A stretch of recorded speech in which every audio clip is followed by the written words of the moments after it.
Hi, everyone. Hey, hi, everyone. Welcome. Come on in. Get comfortable. I know everyone has their favorite seat. I love this venue, right? Everyone is right where they want to be. And it's nice to travel, but it's really nice if you can just go into your space and just turn on. And here we are. We're all joined together in one place, enjoying each other and this conversation. And it's my joy to also thank and introduce Jenny Beal. She's our co-host today. Hey, Jenny. Hi, Bill. Hi, everyone. And for you guys, some of you know that Jenny is doing a master class for us at the Teachers of God Foundation. Thank you for that also, Jenny. And I noticed that some of you have signed up for that. We get Jenny for a month over there where she does a class on Mondays, a 90-minute class. And, take some of the ideas that we talk about here into a direct experience. And of course, Jenny is all about experience. As some of you don't know, or maybe all of you know, I know that just because we've been conversing for years now.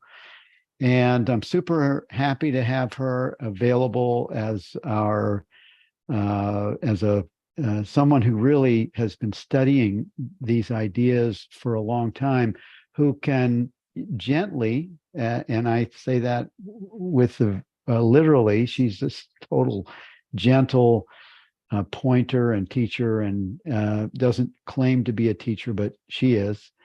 And we're just very fortunate here to have her be a part of this book study, and also anything that we do. She's all in, because this is the love of her life as well. And so from our hearts to you, thank you, Jenny.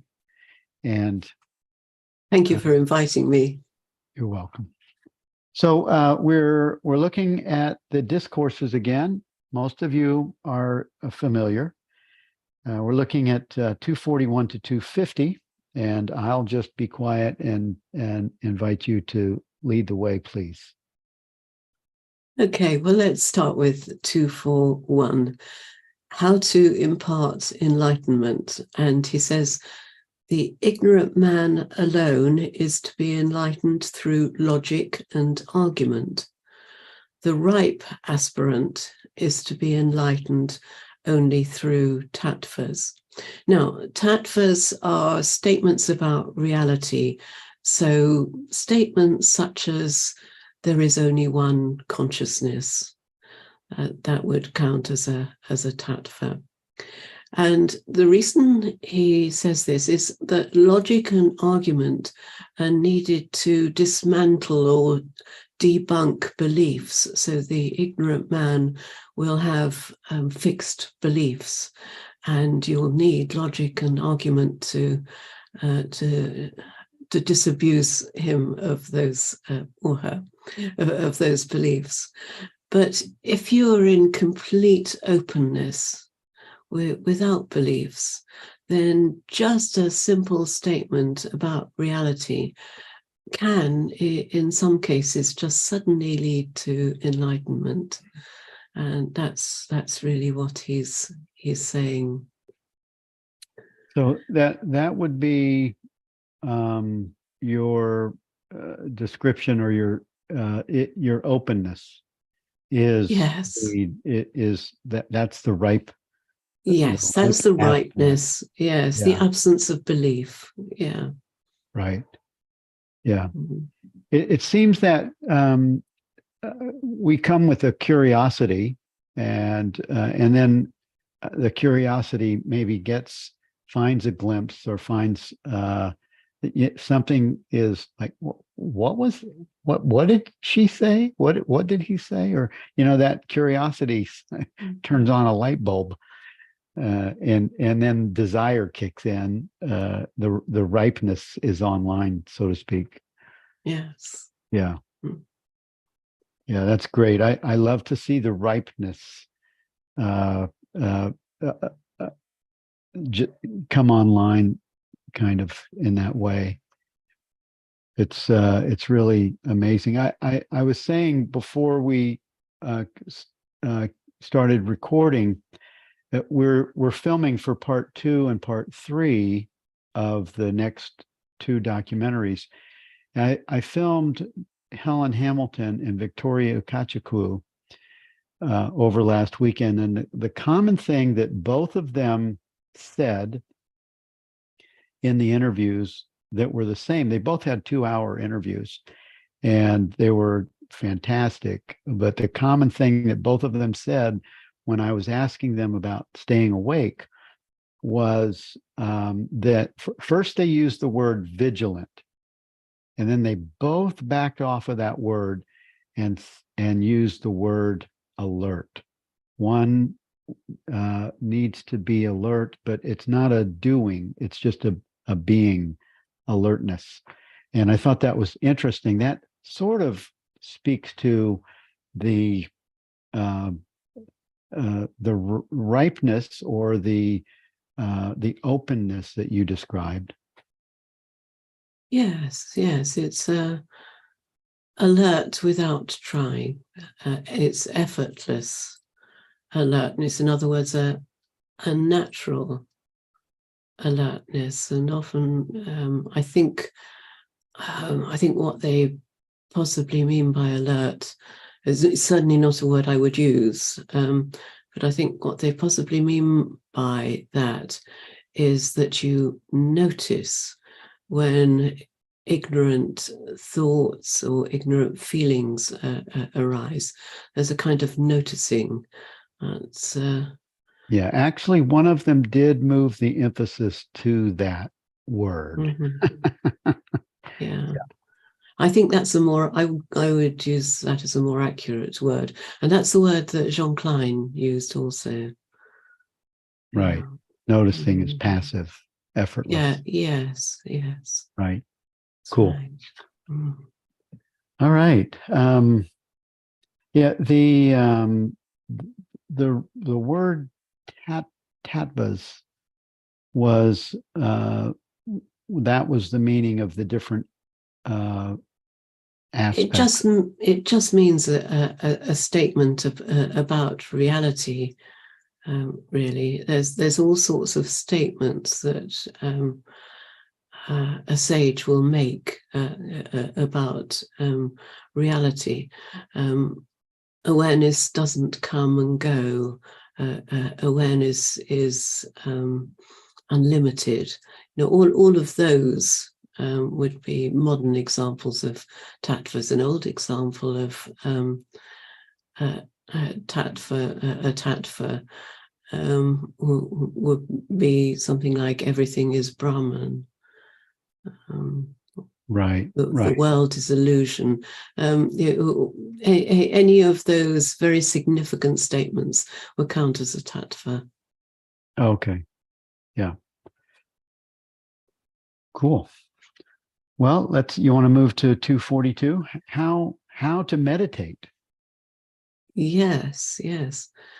Now, this I think is really interesting, because most of Atmananda's students will have practiced some form of objective meditation. I think probably mostly mantra meditation, and often that will have been for many decades. And that involves focusing on an object. So it's learning one-pointed attention. And that's stressed in most of the Advaita schools. So it's very hard to get people who've been conditioned in that way, to get them to meditate by defocusing. Now, he's got this very clever trick, which I never really thought of. I must have read this before, but somehow skipped over it, because it is really clever. So what he does is he says, well, direct your attention towards the subject, the witness, and away from the thoughts or the feelings that are witnessed. And because you can't experience I as an object, then attention will automatically relax, and you're left with just the perceiver, just pure consciousness. Now, the approach we use in the modern direct path is we say, just allow all experience to be as it is, or sink below your thoughts, perceptions, and bodily sensations, or don't try to control everything. The words like that. But what he's doing is providing a halfway house to that more advanced kind of meditation, which I think is really very clever. It's a little trick in a way.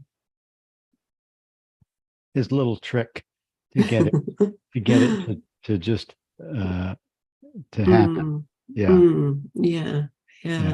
I wish I'd known that, because I had such trouble. This was before I came to the direct path. I was doing mantra meditation. I was trying to reach Nirvikapa Samadhi, because that's what we were meant to do, and almost no one in the study society got anywhere close to it. And then my teacher, who had been helped by Francis Rolls, who had been given the very highest level of teaching by the Shankaracharya, which none of the rest of us had, was shown how to relax and defocus attention. And so he tried to get me to do that. It's about 6 months before I had any success with it. So I know how difficult it is for people. Right. And he says in the last two ways, meditating as the witness of thoughts and meditating as the witness of feelings. That's yes, I think he's meaning bodily sensations in that latter case. Right. So maybe a feeling of cold, or a feeling of hunger, or perhaps a little bit of discomfort in the body. I think he's talking about those kinds of feelings.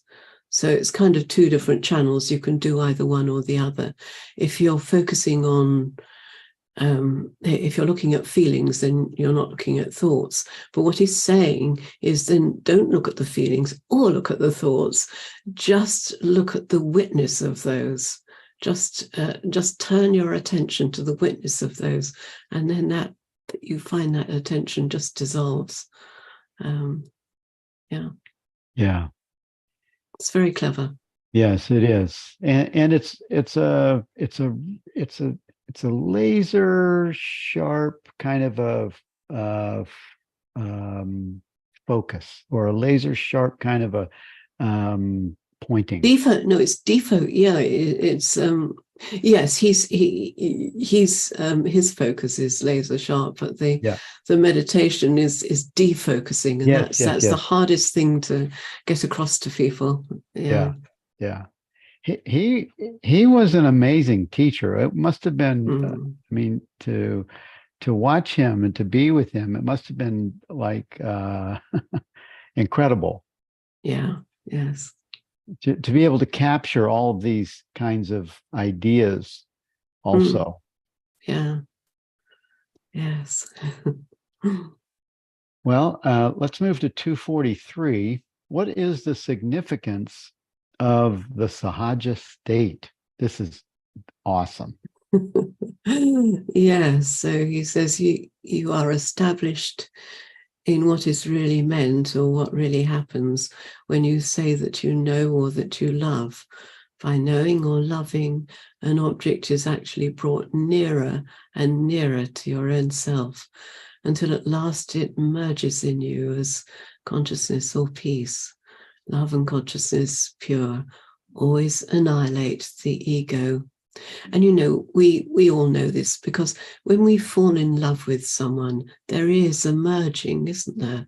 There's that felt sense of being one with that person. And equally, and this is not something that people would necessarily have come across. I mean, everyone, I hope most people have come across love, but we're equally with reality. When we know the reality of an object, then we are knowing ourself. We are knowing pure consciousness. So if we know the reality of a tree, a chair, a table, whatever it is, then we are knowing our own reality ourselves. Yeah. It's beautiful. Yeah, it is beautiful. And it does bring, to my mind, it brings the connection that people have with their animals, with their children, with their lovers. Not always. A lot of time, the romantic one is the give to get, and that one can be easily motivated as a getting. But the other ones, but not always. I mean, that love, when you fall in love, I love the idea that that real love, unconditional love, is that love that that where you think you fell in love with the person, but you really fell in love with you and them, with yourself as them. Yes, yes. And somehow it spills out into everything that surrounds you both, doesn't it?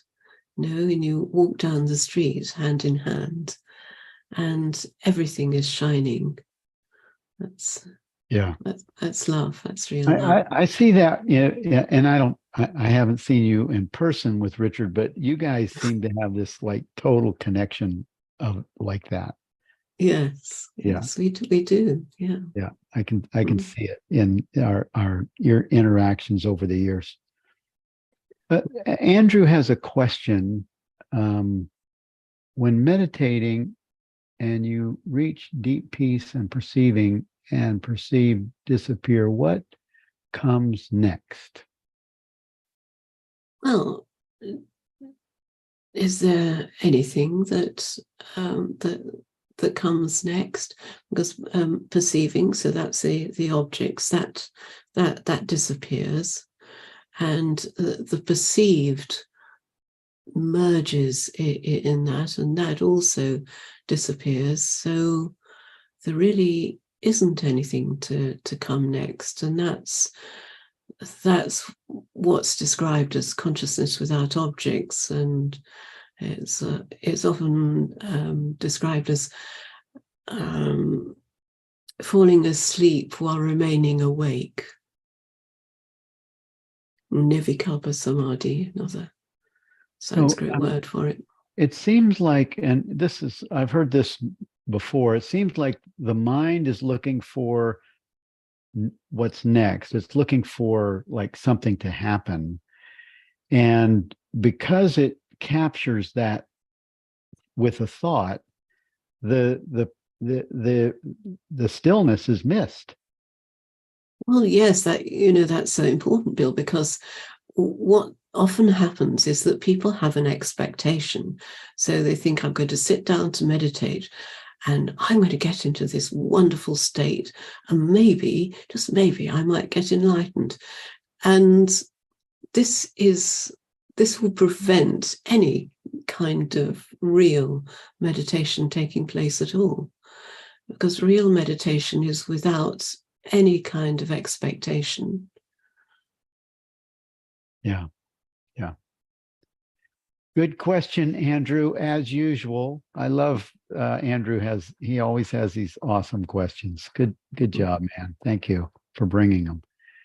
And Holger said, next is the mind. And then he said, being is free of thought. Thought is not a problem. Yes, thought is not a problem. Obviously, when we're talking about this type of meditation, then thought might carry on the surface, but then you reach a point where you're not aware of it anymore. But in daily life, thought is not a problem at all. Yeah. Yeah. It just happens. It just happens naturally, and that is Sahaja Samadhi. Yeah, that's what we're talking about now. Actually, we're moving into that space, right? Yes, yeah.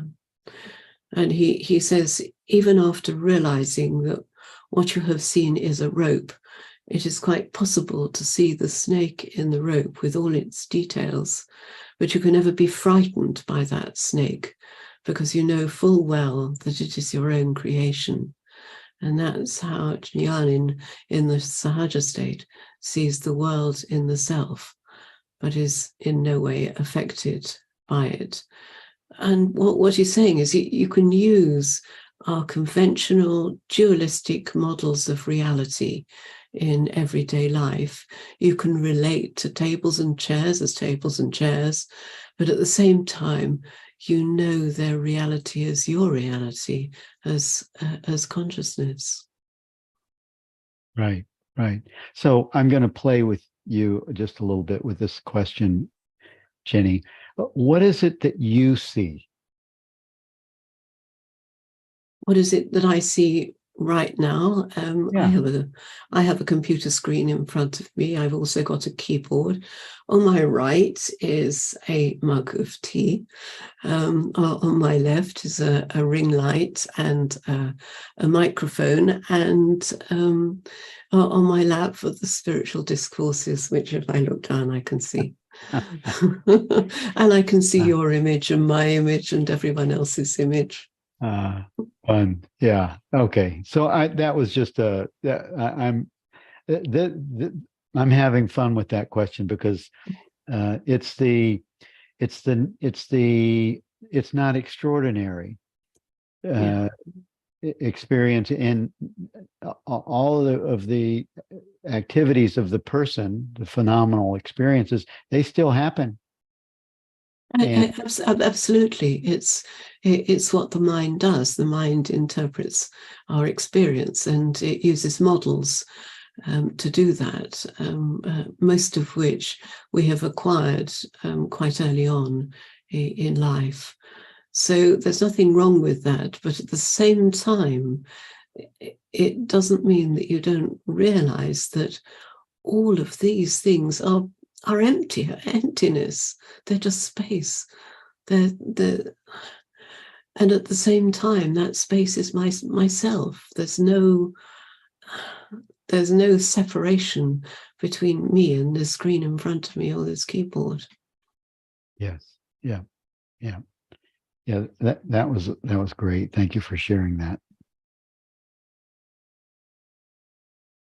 So he says in the next paragraph, he's talking about Shri Katampi Savami, a sage contemporary of Shri Atmananda, often used to say, all this is the manyness of the one. That's it. Exactly. Yes. Yeah. I love that. So you can rest and be as the witness or as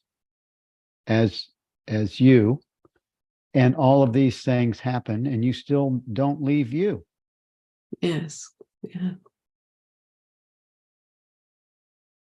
And then at the very end of the page, of page 125, the last paragraph. So also look at all the objects without forgetting their common background, the I principle or consciousness. This is the Sahaja state. Yes. Yeah. Yeah. So just as you were saying, that it's just our natural our natural state. Yes, exactly. Yeah. Nice. Should we move on? Yes. So where are we? 244. 244. Yeah. What is the royal road to truth? and what is the purpose of karma yoga, karma sannyasa, raja yoga, bhakti yoga, etc. And he's explaining that all of these are margas, or means or paths to the attainment of truth. But actually, he says no marga or course of practice or exercise by itself is capable of leading one to the truth. Hearing the truth from the lips of the Guru alone is the means to realization, or jnana.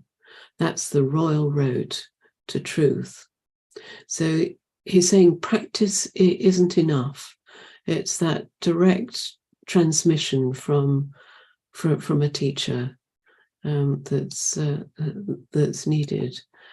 But he goes on to explain that after enlightenment, so for one who's attained jnana in this way only recently, any of the paths, if practiced in the light of the jnana already attained, will be helpful in establishing oneself firmly in the sahaja state. And so practice after a liberating glimpse of our true nature can be helpful. And that's why Jean Klein brought the idea of yoga, and two types of yoga. There was the Kashmir Shaivite yoga, mostly to do with the body, but also the karma yoga, which was to do with our actions in the world. And anyone who goes to Francis's meetings will notice that an awful lot of the questions, almost all of them, are about karma yoga. And what that helps to is the understanding of the integration then? Yes, it's how we apply what we understand to the practical situations and issues that we face in our normal lives. Might be, family situations, work sometimes, things like that. Yeah. Yeah, that's super helpful for people to be able to relate it to their daily life experience, and pointers to that can be very helpful, so that because it's like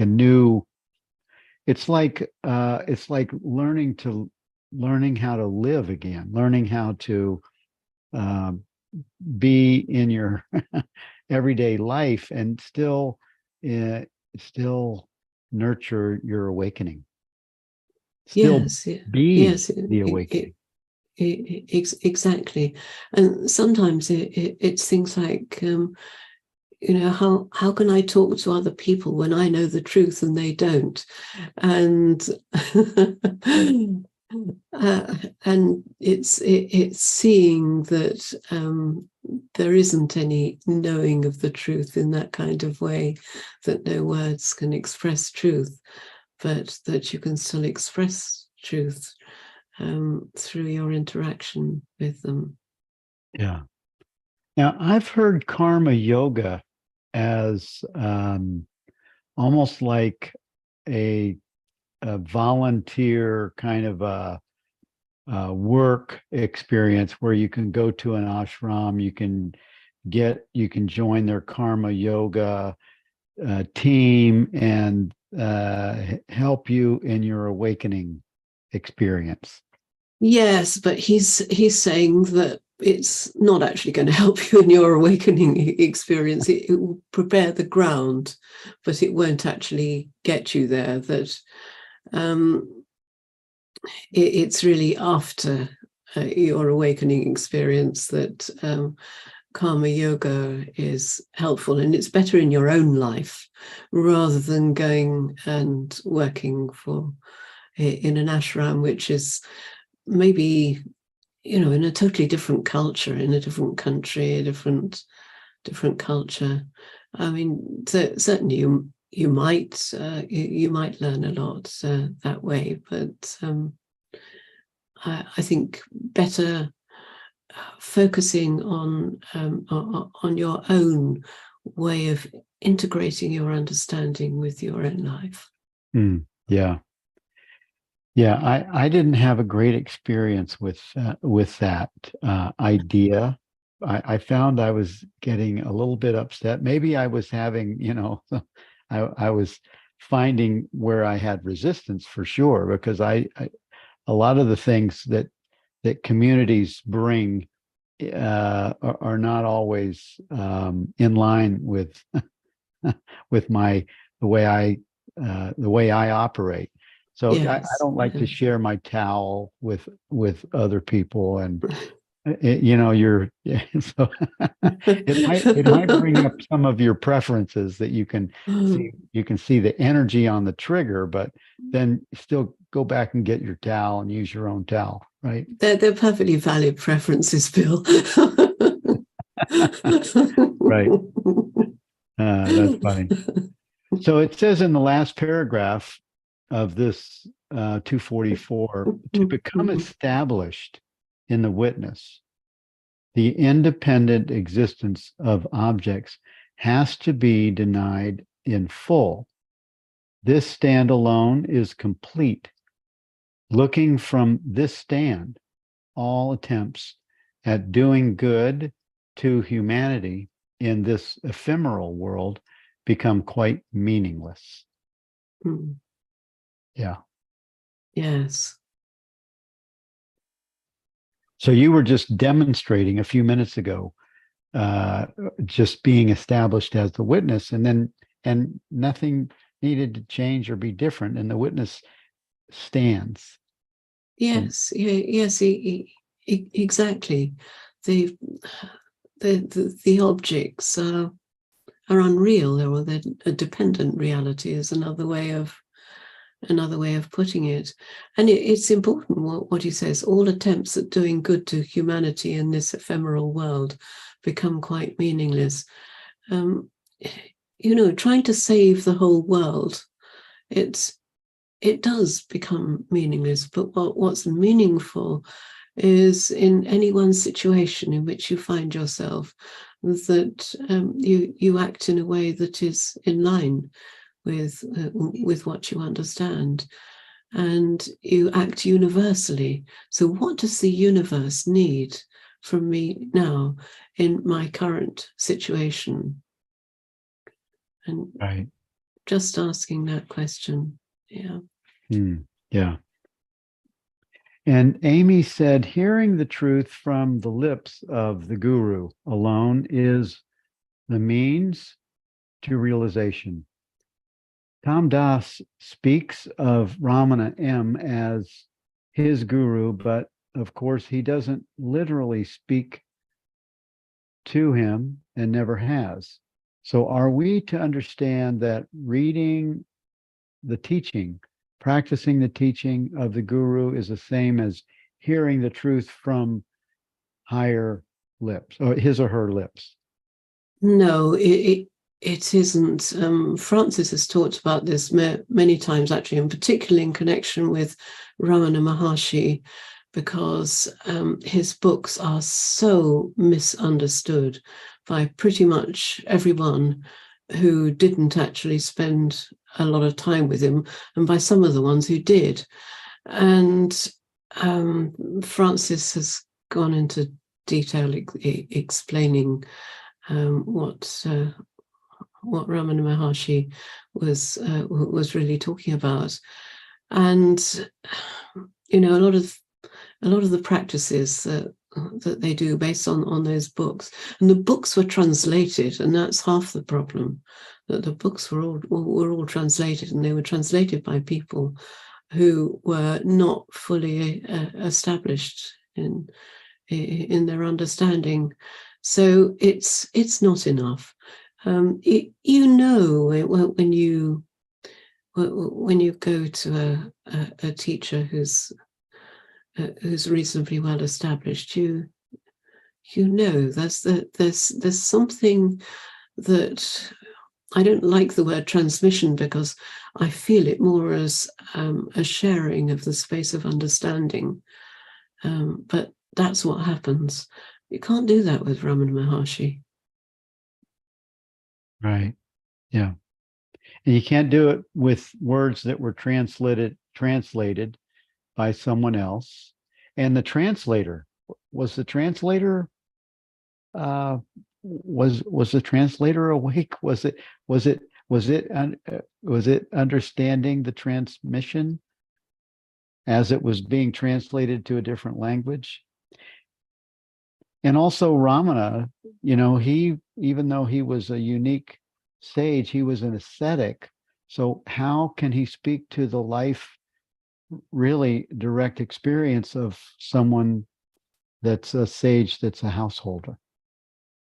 Yes, that's very important, and even more than that, when you're when you're having a dialogue with a teacher, then the teacher is responding to you where you are now as best he can. He's sharing your space of understanding, and he's explaining in a way which is just for you. And that's very different. You can't get that from a book. Right. Yeah. And Jenny Sheehan has, is the last line in 244 simply a convenient way of denial, spiritual bypassing that which appears from apparent ignorance in the world? Wouldn't awareness of these issues actually be that which heals them? Thank you for looking at this. I'm not sure quite what Jenny means here, actually. I mean, I think spiritual bypassing is an issue, but I don't think it's to do with the world. I think it's to do with our own conditioning, and I think it's there's a lot of our conditioning which is kind of buried, and circumstances, which I suppose do relate to the world, will somehow bring it to the surface. And if we say, oh well, it doesn't matter, whatever's happening is the will of God, it's absolutely fine, then I think that can be spiritual bypassing, and that isn't helpful, because what's helpful is to inquire into those aspects of conditioning which came from ignorance, which had welled up in response to whatever was going on. Did you want to say some more, Jenny? Now, I brought her on just in case she did. Jenny Sheehan, would you have something to say on that? Yeah.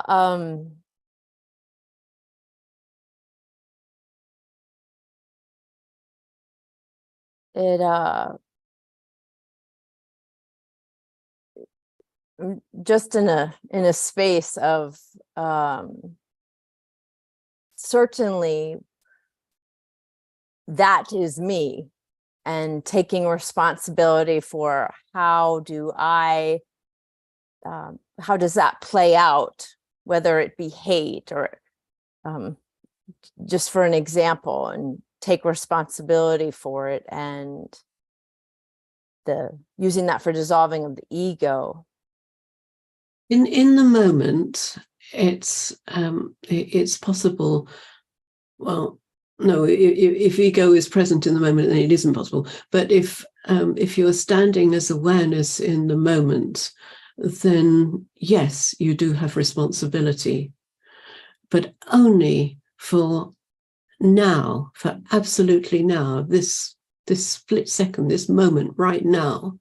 What you don't have responsibility for is anything that the Jenny body mind has done in the past.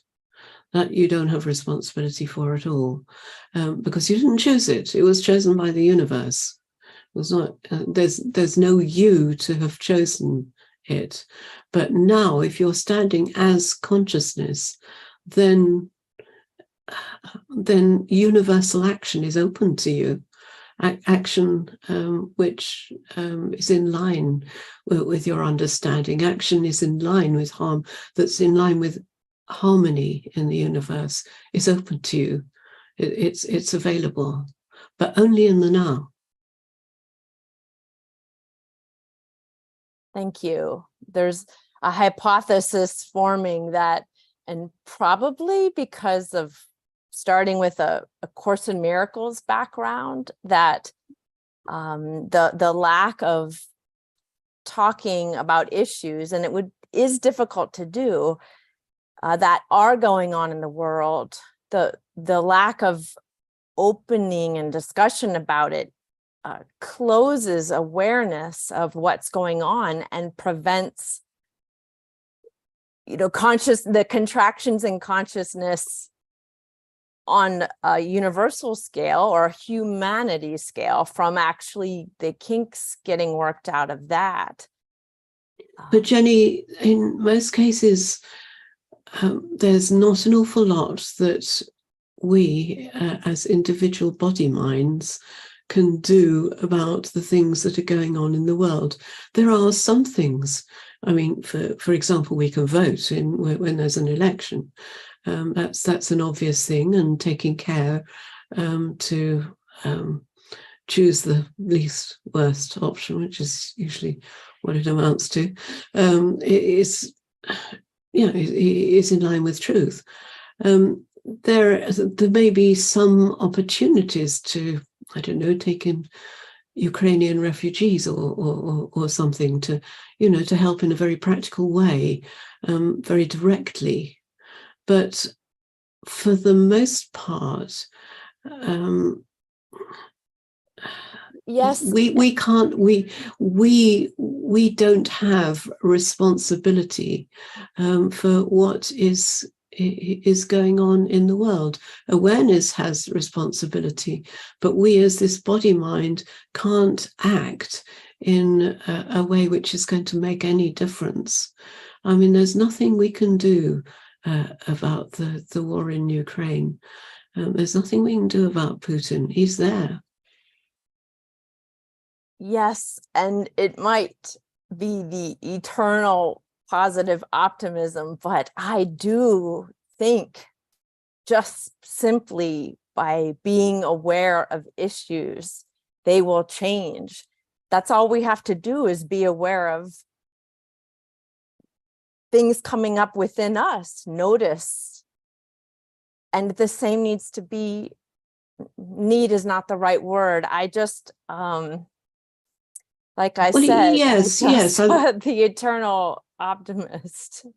Yeah, I think you have a point. And no, it's in terms of how we talk to other people. I mean, sometimes I have friends who are very anti-immigrants.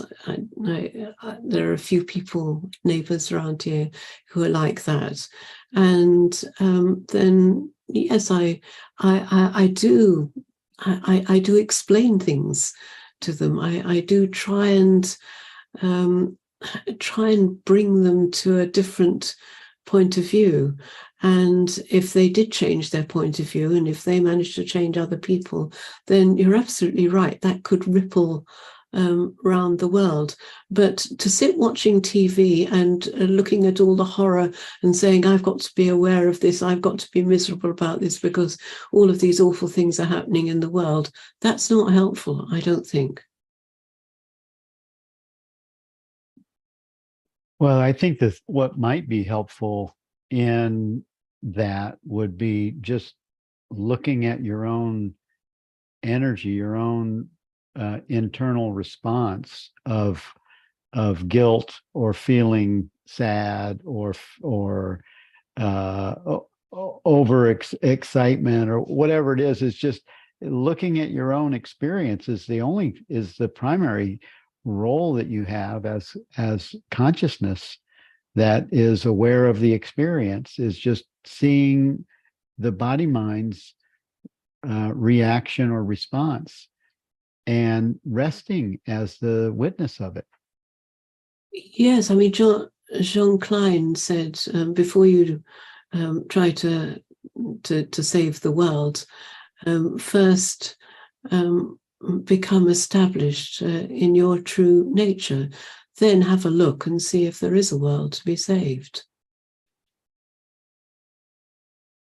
Thank you for bringing that up, Jenny. That was awesome. Little segue there. And yes, Carol said, I think we both did that at the same time, Susan. Carol said, it feels like we're talking in levels. Yeah, definitely. We definitely were doing that. Well, let's move on. How to 245, how to show that the I principle in me and in all is one and the same. Yes. So he says, you say the I principle in me, but what is this me? Is it the body, senses, or mind? No. And he says, therefore, the me means the I principle itself. And therefore, the I principle is indivisible and only one. And duality is only in manifestation. In other words, in body, senses, or mind. Beyond this, there cannot be any duality. So I don't think this is an absolute proof. It's a way of feeling that possibility. And in other words, feeling the possibility that there is only one consciousness. There's not my consciousness and your consciousness, two separate consciousnesses. There is only one consciousness. Yeah. And it's something that we can't prove. We can't prove it logically to the mind. We can experiment with living that way and see what that's like. And that, in a way, gives us feedback as to whether it's likely to be true. If everything is much more harmonious, if we're happier, then maybe it is more likely to be true. That's one way. And another way is really contemplating reality almost in a philosophical, mathematical sense. And you can see that there's no essential difference. If we take away all the objects of perception, there's no essential difference between my consciousness and your consciousness. We feel there can't be. So that's number one. But secondly, we feel there is only one reality, that the world and the physical world and the mental world, because they interact, they must be the same reality. There must be only one reality. If there's only one reality, there's only one consciousness. So yeah. That's another way of getting at it. I don't think his argument doesn't prove it, but it just gives a way of thinking about it, really. Mm-hmm. I can resonate with that idea. So the me means the I principle itself, and we can all connect with that, because each one of us here can say, I am me, and that me is the same me for each one. It's not the person me, but I am me. Each one of us can say, yeah, I'm me. Mm-hmm. And it's the same me. We're all me. Yes. Yeah. In that sense, it's the me, I principle me. And also your dog is the same me, and your cat and the mosquito is the same me. Mm. Yeah. I mean, that's it's all the I principle me. Of course, I don't think your cat or dog or this mosquito has a cognized awareness that it's me. It's, yes, it might to some extent, maybe a dog or a cat. When you get to mosquitoes, it seems a little more far-fetched, doesn't it? Yeah, yeah, right. Funny. Okay, let's move to 246 then. Right. So this is about experience. What is the significance and goal of experience? And he talks about three stages or three ways of looking at experience. And the first and the lowest is that you experience the world or objects, and that actually you don't experience the world or objects directly. And the next stage is that you experience knowledge of the object. Well, I think he really means perception of the object. And again, you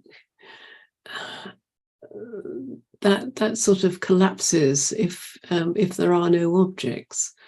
And he says the last and real stage is you experience only pure objectless knowledge, or Atma itself, or experience itself. So in every experience, objective or otherwise, it's only this pure knowledge or the I principle that is ever really experienced. This experience is my real nature. It expresses itself in all the activities of the mind, senses, and body. And it, that makes sense. Our perceptions, we can't rely on our perceptions telling us the truth. We can't rely on our bodily sensations telling us the truth either. And certainly we can't rely on thoughts telling us the truth. Right. So right. The only truth we've got is I. So what is it that that gives the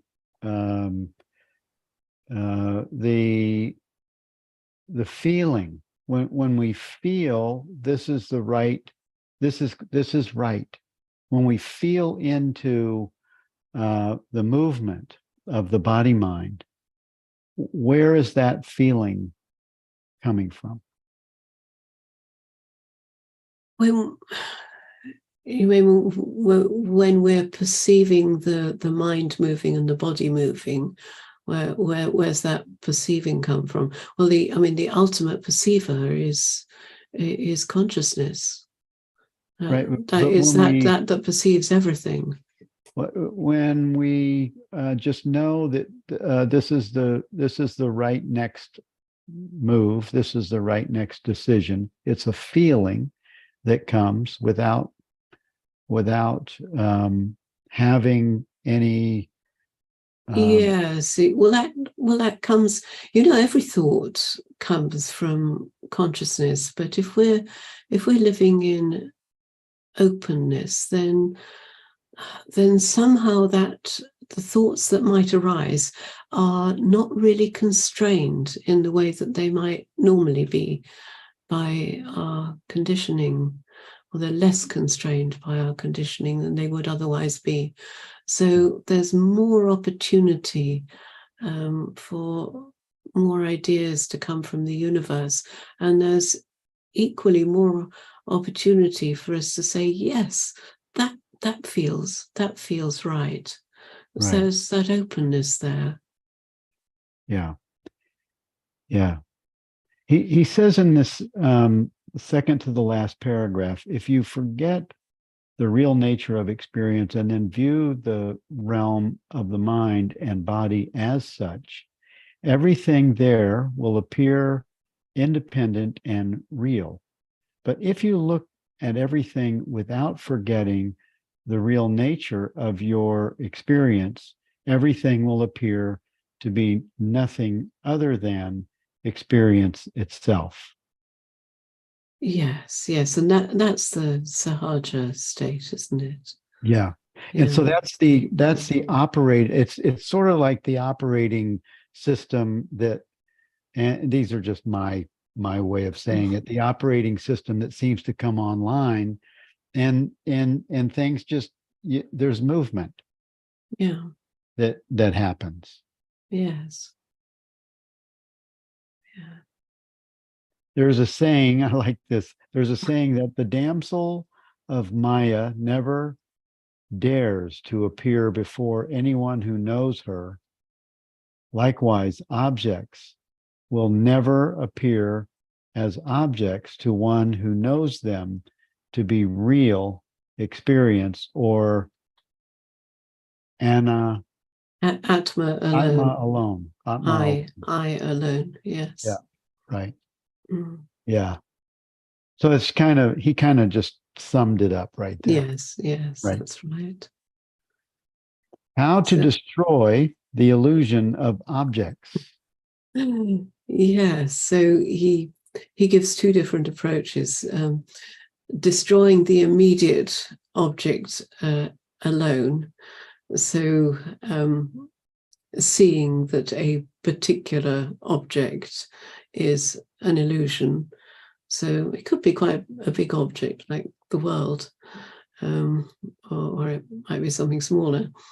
But that allows the samskaras, which are conditioned beliefs, to carry on. And so he says that's a partial solution prescribed only to lower adhikaris, spiritual aspirants. But the ones at the highest level are instructed to examine the objects now and here, not destroy them, examine them. And it's shown that they are nothing but the I principle that leaves behind no samskara whatsoever. So you're not trying to destroy thoughts. You're not trying to destroy ego. You're not trying to destroy anything. You're just investigating it. And investigating it looks like what? Looks like saying, what is its real nature? Okay. So that may be an initial investigation, and then later on, the question wouldn't even be there, right? It would just be, yes, well, the initial question, the illusion of objects wouldn't be there either. Right. Okay, good. Yeah. Cool.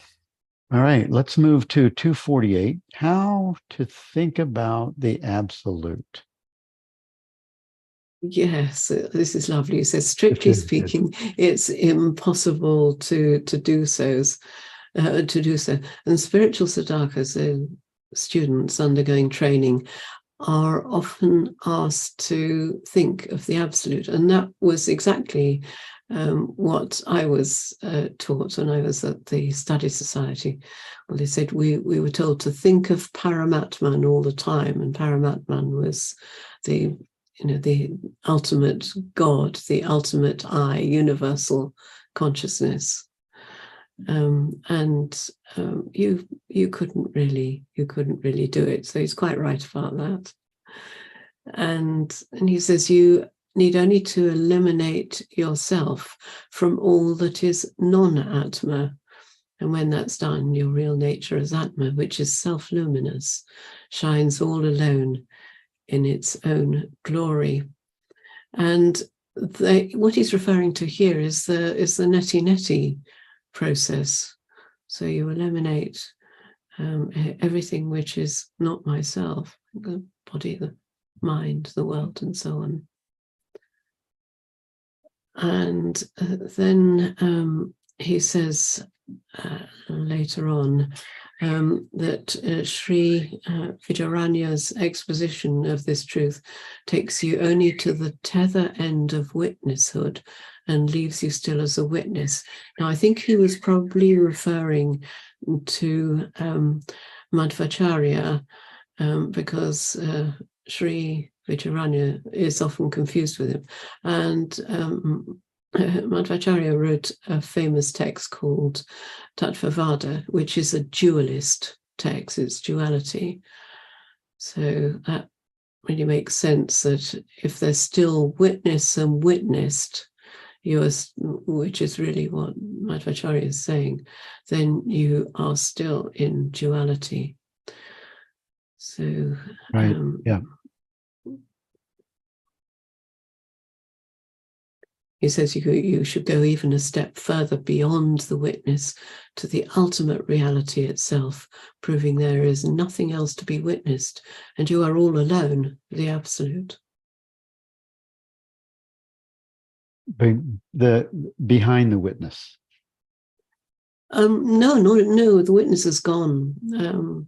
Okay. The There's witness no is gone, witnesses. you have gone, and there's just the absolute. Just the absolute. Okay. Okay. Yeah. So 249 was about lower reasoning and higher reasoning. And he says lower reasoning silently makes reference only to your own personal experiences. In other words, it's about phenomena. It's about objects. It's about movement. And higher reasoning, he says, makes a silent reference only to the very being in you, and the endorsement comes spontaneously from within. And so that's reason applied to the non-phenomenal, in other words, noumenal experience. So I think that's very straightforward, really. Mm-hmm. Yeah. And then 250, how do I know that I have strayed away from my real nature? And so his answer is, you have not strayed away. And in fact, that's right, because as soon as you ask that question, you are knowing yourself as your true nature. Otherwise, you couldn't ask the question. It's a question that's in the present. How do I know that I have strayed away? No, you can't have done, because you're asking that question. And he ends up with the I thought is not the real I. Eliminate the thought aspect completely from the I thought. And what remains alone is the real I principle. And this is quite important, because sometimes people misunderstand Nisargadatta, who said, go deeply into I am, and you will find. And he didn't mean stay with the thought I am. He didn't mean that at all. He meant go beyond that to a dissolving of all words, of all thoughts, of all feelings. Go right down and down and down, right into consciousness without objects, which alone is the real I principle. Yeah. That's good. That's a very good distinction, Jenny. Thanks for adding that, because that's it's like people get stuck in statements like that. Yes. Yeah.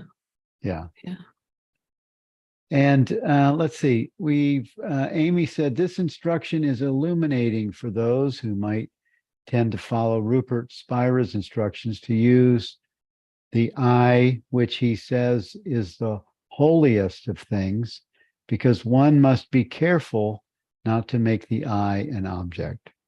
Yes. That's true. Yeah. Yeah, exactly. Yes. Yeah. Thanks for adding that, Amy. And then Eve said, if we have some time, could we address Barbara's question above, which was, what does one do if one does not have, that was a good question, does not have a personal contact with a guru or teacher?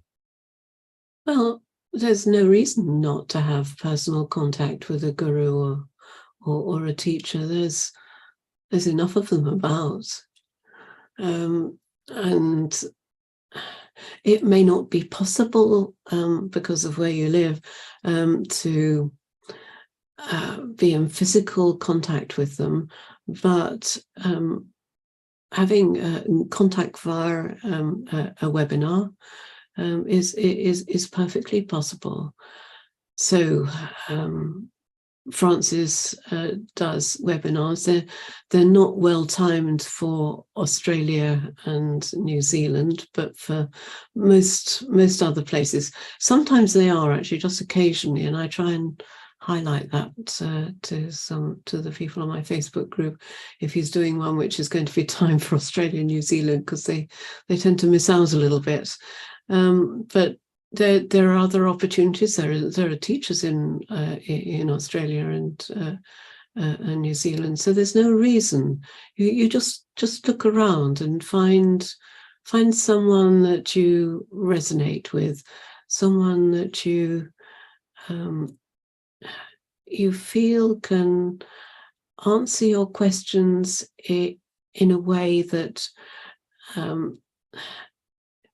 is open and encourages you to investigate for yourself, rather than giving you facts and statements and nice little sayings. That's what I would advise anyway. Good advice. Thank you for that.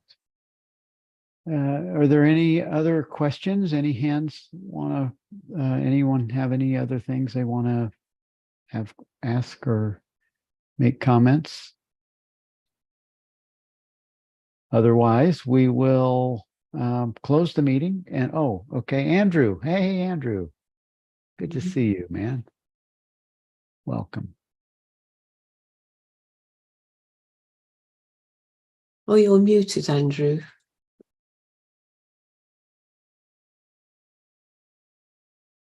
Andrew, can you unmute your mic? Can you? Yeah. Yes, it's good to see everyone. Yeah, And there you are. Hey. appreciate what you guys are doing. I have a question about the absolute. How do we think of the absolute? And I put a statement that when some Christians say that Jesus is the absolute God, it throws me off and makes me difficult for me to think of the absolute as, not a physical object or human being. How do we deal with that? Yeah, we can't think of the absolute. Anything we can think of is an object, and the absolute isn't an object. It's the ultimate reality. So we can't think of it. And anytime we talk about it or write about it, we are effectively turning it into an object, but that object remains as a pointer back to the experience of the absolute. And that's how we have to take that word. So we can only approach the absolute by being the absolute, and by being the absolute in its purity. And the easiest way is through meditation, which we talked about earlier. And you just you can either use Atmananda's cunning little method, or you can use the method that we tend to use, which is just sinking underneath thoughts and perceptions, sensations, to the point where you're just barely awake. There's nothing going on. There's no trying. All right, thanks a lot. Appreciate it. I need to. Andrew, what I'm going to add to that, because you mentioned the Christian thing and the Jesus thing, because I had a Christian background. I would invite you to rest quietly in your own reaction to that symbol that people are using as the, Jesus or Buddha or any kind of objects. Just be the witness of your own energy, your own reaction, and rest right there as the witness and even the mind that may bring thoughts and comparisons or a trigger. Just be quietly present and aware I got it. of Andrew the movie. All right, thanks, man. And Holger has his hand up. Holger, good to see you. Yes, hello, good to be here. What I really enjoy the question, what do I really want? And it helps me a lot because mind loves to be busy with concepts. How do I really know that I'm home? What do I really want? And it's just interesting, and it just ends up with peace of mind in daily living, independent of circumstances. I heard this from Roger Castillo, and I really deeply resonate with this. And it's just precious for me. Otherwise, mind is always busy. Spirituality is more and more and more. And how do you find what you really want? Can you say this again? How are you going about finding what you really want? Through you use the tool of thinking, inquiry, and seeing that whatever comes goes. I don't know how it goes, but it's an interesting, it's a gift, it's grace. I don't know. Nice. Well, Holger, it it feels like that you live and you're in that space of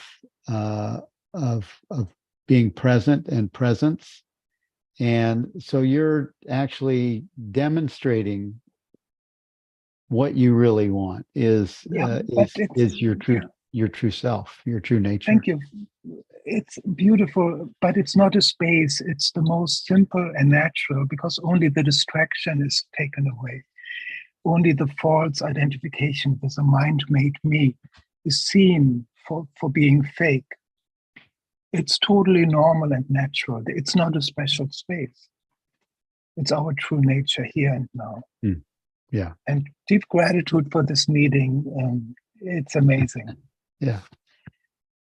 Thank you. Thank you for the question. And there was a question on the board. Does this group followed Francis and Rupert teaching? Yes, that's what we did for the first 3 years. We went through all of Rupert's books, some of them twice, Francis's books, Jean Klein, and we exhausted all of their teachings, and we moved. We haven't. No, we've definitely not exhausted the teachings. Okay, we haven't done Into Eternity Now, and we haven't done Truth, Love, and Beauty from Francis. Okay. Thank you for that. And we haven't done Open to the Unknown from Jean Klein. Wow. So those are my recommendations for the next book studies. Oh, good. All right. So yes, we've been doing it for almost 5 years, and we just keep going. And thank you for the question. And also thank you everyone for being here today. This was a very alive, luminous group and set of discourses. It was awesome. Thank you, Jenny, for your amazing insight. And thank you, everyone, for your participation as well. And see you next week. I'm flying. I'm going to go out to Santa Fe and maybe Denver to interview a couple more people on the weekend. And I'll be back here on Wednesday. Thank you all for being here, and we'll see you next week. Thank you.